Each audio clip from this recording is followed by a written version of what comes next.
ना भी इलेक्शंस आ रहा ना, कौन सा पार्टी है, किसका किसका टफ है? इस वक्त बीआरएस नंबर 1 पे है। ओके, कैसे बोल रहे बीआरएस नंबर 1? हर किसी की जबान पे एक ही है, बीआरएस बीआरएस बीआरएस। ओके, मुस्लिम पूरा बीआरएस साइड काम कर रहा। अच्छा। तो भी इधर एमएन भी उधर। अरे एमआईएम क्या है जी, कुछ भी नहीं है। ओके, हाँ, एमआईएम से कुछ नहीं होता। तो भी नवीन यादव और सुनीता देख रहे, केसीआर वर्सेस रेवंत रेड्डी देख रहे। इस वक्त बीआरएस पार्टी वर्क अच्छा करी बोल के लोगों के जहन में है।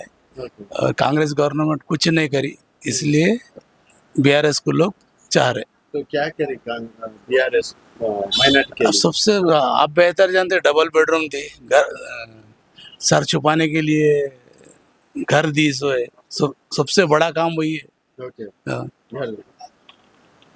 और इस वक्त हम लोग विष्णु साहब हमारे को बोले हैं कि बीआरएस पार्टी से काम करना है। 100% हम बीआरएस पार्टी से काम करते जीती है ना? हैं, 100% जीतते पक्का हाँ। कॉन्फिडेंस तो है? है, फुल है। ओके, हाँ, बीआरएस। बीआरएस कांग्रेस कंपटीशन है आपको? कुछ भी नहीं? नहीं है।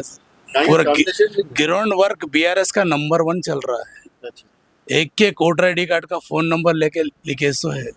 ఎలక్షన్స్ లో మన బీఆర్ఎస్ అయితే అసలు గల్లంత అయిపోయింది. ఇకపోతే ఒకవేళ వస్తే రావచ్చు, ఎందుకంటే అది సానుభూతిగా ఇచ్చారు కదా, దానికోసం ఒకవేళ వస్తే రావచ్చు, లేకపోతే బయటికి అంతే.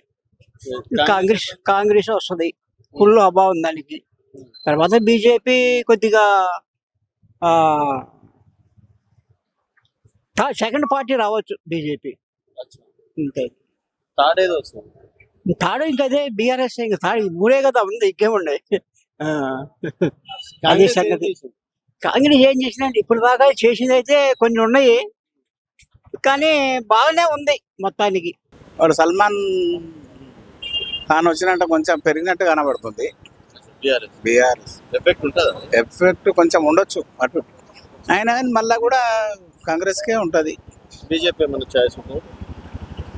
చెప్పలేమే కదా, బీజేపీ అంటే హిందూయిజమే కదా.